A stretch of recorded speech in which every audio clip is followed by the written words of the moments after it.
जय श्री कृष्ण दर्शकों, राधे राधे। दर्शकों, जीवन में कुछ समस्याएं इस तरह से विकट रूप से हमारे सामने आती हैं कि उनका समाधान ढूंढना अति आवश्यक हो जाता है। विशेष रूप से जीवन में प्रथम समस्या आती है धन संबंधी आर्थिक संकट। इससे हर व्यक्ति बाहर निकलना चाहता है। फिर समस्या आती है वैवाहिक कि विवाह कब होगा। ज़्यादातर जन्मपत्रियाँ, लग्न चार्ट मेरे पास इसी के आते हैं कि हमारा विवाह कब होगा, कब विवाह सुख हमारे बच्चों को मिलेगा, कब इस कार्य से वो जल्दी मुक्त हो पाए, जल्दी वो उस जिम्मेदारी का निर्वहन कर सकें और अपने जीवन में आगे बढ़ सकें। और तीसरी बात आती है उनके संतान संबंधी सुख के संतान सुख कब और कैसी मिलेगी। फिर शिक्षा के बारे में, बेरोजगारी, रोजगार कैसा मिलेगा। ये महत्वपूर्ण समस्या, विकट समस्या जीवन में प्रत्येक व्यक्ति को देखने को मिलती है। यूँ तो जीवन संकट से भरा हुआ है, समस्याओं से भरा हुआ है। बार बार कोई ना कोई समस्या हमारे जीवन में प्रतिदिन सामने आती है। लेकिन मोटे रूप से जिन समस्याओं को लेकर व्यक्ति हमेशा चिंतित रहता है कि मेरा जीवन में कैसा रहेगा, वो हमने मुख्य रूप से आपको बताने का प्रयास किया है। और उस पर हमने बार बार वीडियो बनाकर भी आपको इस संबंध में जानकारियाँ दी हैं। आज हम बात करते हैं एक महत्वपूर्ण विषय, विवाह सुख कब और कैसे मिलेगा।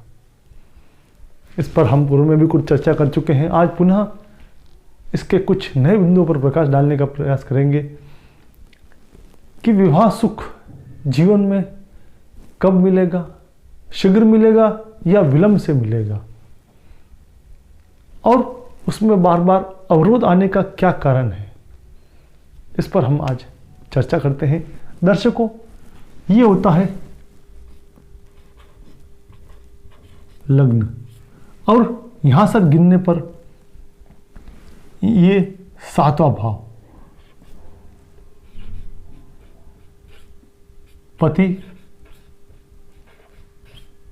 पत्नी का भाव, स्पाउस के जीवन में जीवन साथी किस तरह का मिलेगा, उसका सुख मिलेगा या न मिलेगा। दर्शकों, अगर सप्तम भाव के ऊपर शुभ ग्रह का प्रभाव है, शुभ ग्रह बैठे हुए हैं, चंद्र जैसा ग्रह बैठा हुआ है, बुध बैठा हुआ है, शुक्र भी शीघ्र विवाह करा देता है। कई बार ये विलंब करवाता है, लेकिन वो कैसे कराता है इस पर हम चर्चा करेंगे। अगर चंद्र बुध शुक्र के ऊपर शुभ ग्रह की गुरु यहाँ बैठकर 5वीं दृष्टि से इसको देख लेता है तो अति शीघ्र विवाह हो जाता है। लग्न में बैठा है गुरु तो भी अति शीघ्र विवाह करा देता है। एकादश भाव में बैठा हुआ है, 9वीं दृष्टि से देख लिया सप्तम भाव को, शीघ्र विवाह करवा देगा। विवाह सुख आसानी से मिल जाता है, ज़्यादा परेशानी का सामना नहीं करना पड़ता है। समय पर 24 वर्ष की उम्र तक, 22 से 24 वर्ष, 25 वर्ष तक विवाह सुख मिल जाता है। 20 वर्ष की उम्र में कई बार ऐसे जातक जातिकाओं का विवाह हो जाता है और सुखपूर्वक जीवन जीते हैं। समस्या कब आती है इस पर अब हम चर्चा करते हैं। समस्या के कारक ग्रह हैं मंगल, शनि, राहु, केतु, ये सभी परिचित हैं। अगर कुंडली मंगलिक है, यहाँ मंगल बैठा हुआ है, यहाँ मंगल बैठा हुआ है, चौथे भाव में, सप्तम भाव में, अष्टम भाव में और द्वादश भाव में, तो कुंडली मांगलिक हुई। पूर्व जमाने में मांगलिक जातक जातिकाओं का विवाह अति शीघ्र कर दिया जाता था। इसका साइंटिफिक भी कारण है, क्योंकि मंगल खून, रज इसका कारक है, और जब मंगल का इन भावों पर प्रभाव होता है तो उनमें, क्योंकि मंगल काम इच्छा का भी कारक है, तो उस शरीर में गर्मी पैदा कर देता है और इस कारण वो अतिशीघ्र जवान होने लग जाते हैं। और ऐसी परिस्थिति में हमारे जो पूर्वज हैं उन्होंने ये व्यवस्था करी कि व्यक्ति को वहीं नियंत्रित करके उस उबाल को नियंत्रित करके अतिशीघ्र उनका विवाह कर दिया जाता था।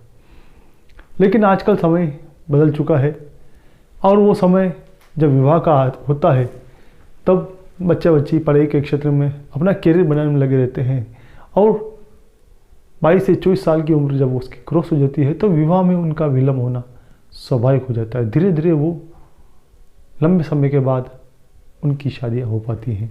तो मंगल फिर अवरोध उत्पन्न करता है और विवाह विलंब से होता है। मांगलिक होने के कारण वैवाहिक सुख में वो बार बार बाधा उत्पन्न करता है। इस पर हम पूर्व में भी चर्चा कर चुके हैं। मांगलिक कुंडली के ऊपर हमने पूर्व में वीडियो बनाया है, क्योंकि लग्न में बैठकर इस वैवाहिक, क्योंकि प्रत्यक्षतावादी ग्रह है मंगल, अलग करता है तो इस सुख से वो वंचित करने की कोशिश करता है। यहाँ बैठता है तो इस मांगलिक सुख में वो नाश कर देता है, तलाक की नौबत ले आता है।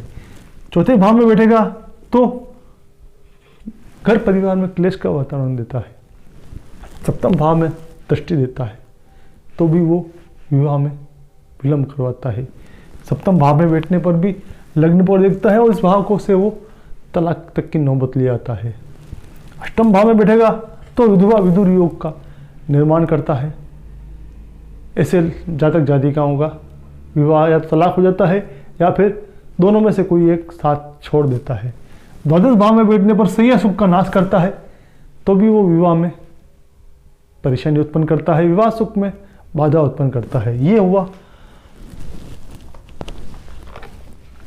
इन भाव के ऊपर चर्चा। अब मैं मंगल के बाद बात करता हूं शनि। शनि की अगर दृष्टि, शनि अगर सप्तम भाव में बैठता है तो शीघ्र विवाह, क्योंकि वहां जहां बैठेगा उस भाव का सुख तुरंत दे देता है तो शीघ्र विवाह करा देगा। लेकिन अगर शनि पंचम भाव में बैठा है तो तीसरी दृष्टि से सप्तम भाव को देख लिया, या फिर सप्तमेश, मेष लग्न हुआ तो सप्तमेश शुक्र हुआ और शुक्र अगर यहां बैठा हुआ है तो शनि ने सप्तम भाव को भी देखा और सप्तमेश शुक्र को भी देखा, विवाह में विलंब करवा देता है। 36 साल की उम्र तक विवाह नहीं होने देता, कई बार 32 साल की उम्र निकाल देता है। बार बार व्यवधान, सगाई होके टूट जाना, बार बार विलंब करवाता है, अवरोध उत्पन्न कराता है। फिर और हम बात करें, यहां चंद्रमा बैठा हुआ है या फिर सूर्य बैठा हुआ है तो यहां से 10वीं दृष्टि से चंद्र और सूर्य को देख लेना। शनि अगर चंद्र सूर्य को देख लेता है तो भी विवाह में वो विलंब करवा देता है। सूर्य और चंद्रमा के ऊपर शनि का प्रभाव विवाहिक विलंब का कारण बनता है। शुक्र के ऊपर, शुक्र अगर सप्तमेश ना है, धनु लग्न है, सप्तमेश बुध हुआ, लेकिन शुक्र यहां बैठा हुआ है तो भी विवाह विलंब करे, क्योंकि शुक्र भी विवाह का कारक ग्रह है। इस पर शनि जैसे ग्रह की दृष्टि हो जाना, क्योंकि शनि विलंब का कारक बनता है, वो धीरे धीरे कार्य करता है।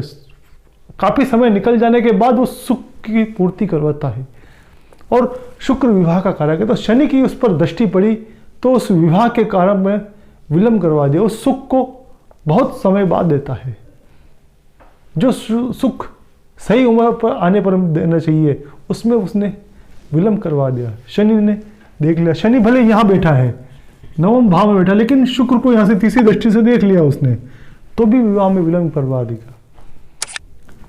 और मैं कारक ग्रह बताऊं, राहु और चंद्रमा का साथ बैठ जाना भी विवाह में विलंब करवा देगा।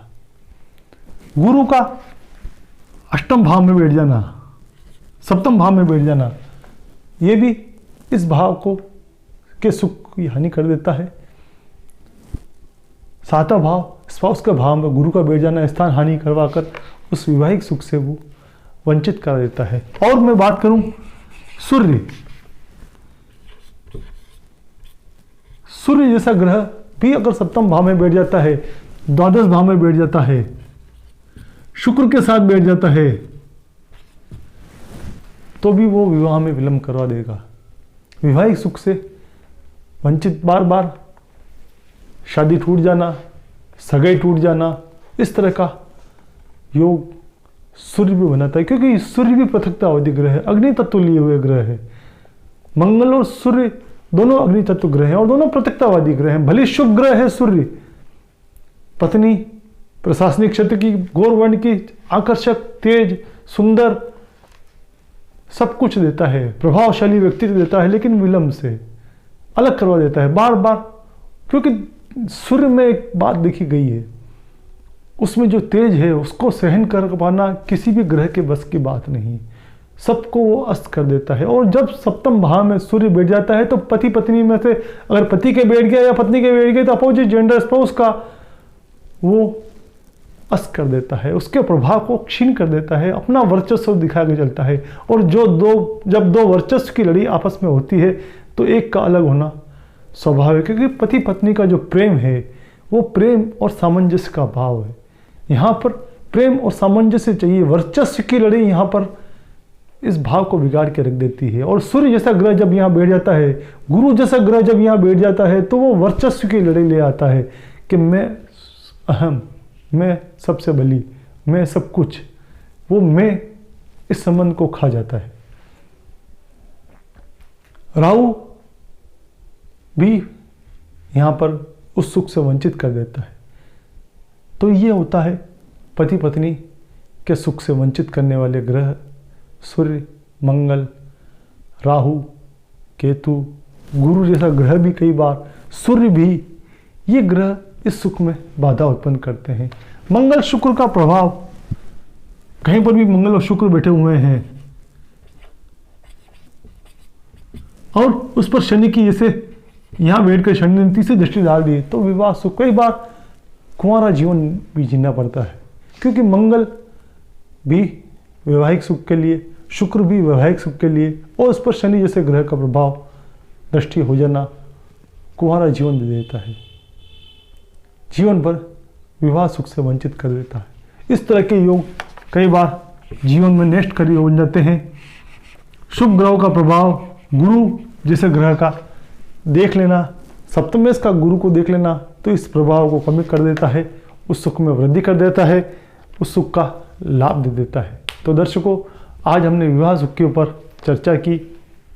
इस संबंध में आप हमसे अधिक जानकारी लेना चाहते हैं तो नीचे दिए हुए नंबर पर आप हमसे संपर्क कर सकते हैं और अपनी कुंडली का विश्लेषण हमसे करवा सकते हैं। तो दर्शकों, वीडियो पसंद आने पर लाइक जरूर कीजिएगा, सब्सक्राइब कीजिएगा। जय श्री कृष्ण।